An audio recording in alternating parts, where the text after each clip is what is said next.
If it's a pump system, there are many types of differential controllers, this being one of many manufacturers. They all have the same basic function of controlling the temperature of the water in the geyser, and as well as a freeze protection and a holiday mode.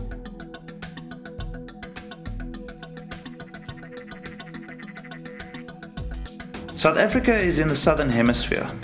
For this reason, we need to face north in order to see the sun. In summer, we experience as much as 14 hours of sun each day.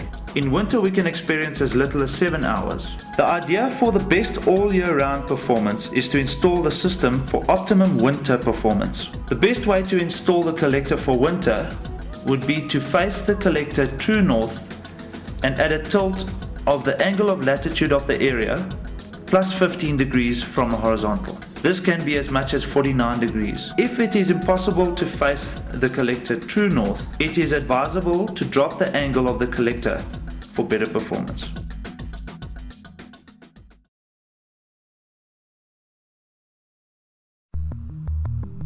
This is a typical installation for a flat plate close coupled system, in that there are two collector panels to be close coupled with a 300 litre storage tank.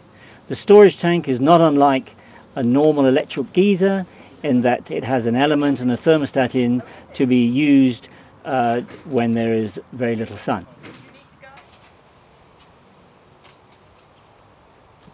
During the installation, the first thing the guys do, they bring up the collector panels, they pull them up on two ladders as can be seen.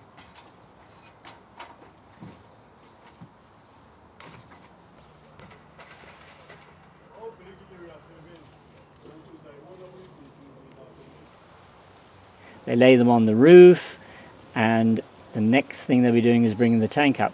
I should mention at this stage that there are two types of flat plate collectors. There's an indirect and a direct system. This particular installation is an indirect system, in that there is no water travelling through the collector panels whatsoever, as is in a direct system, but in this particular indirect system there is a heat exchange fluid fed through the collector panels which circulates by natural convection or thermosiphon and circulates around the storage cylinder holding the 300 litres of water.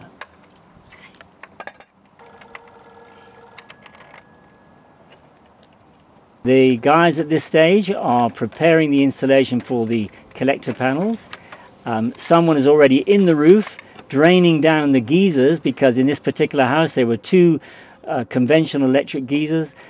They have to be disconnected and drained of all water.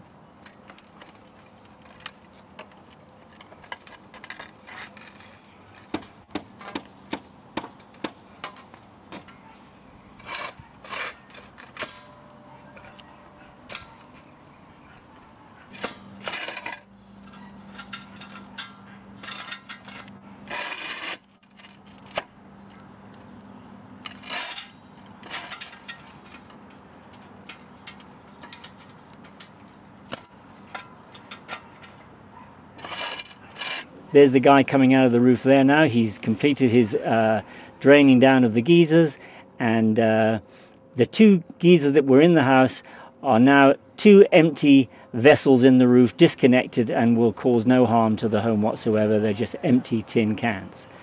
The guys are now laying the two collector panels. They've already secured the tank onto the roof by means of stainless steel brackets. And at the end of each stainless steel bracket there is an aluminium shoe which fits onto the rear foot of the storage cylinder.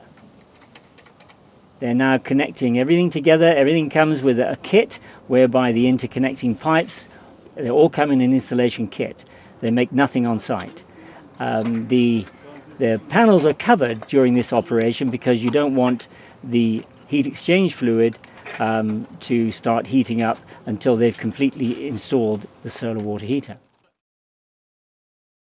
In a direct system, which looks exactly the same except water travels through the collector panels, that can be installed in about 15% of the geographical area of South Africa, because the reason for using an indirect where in 85% of South Africa is because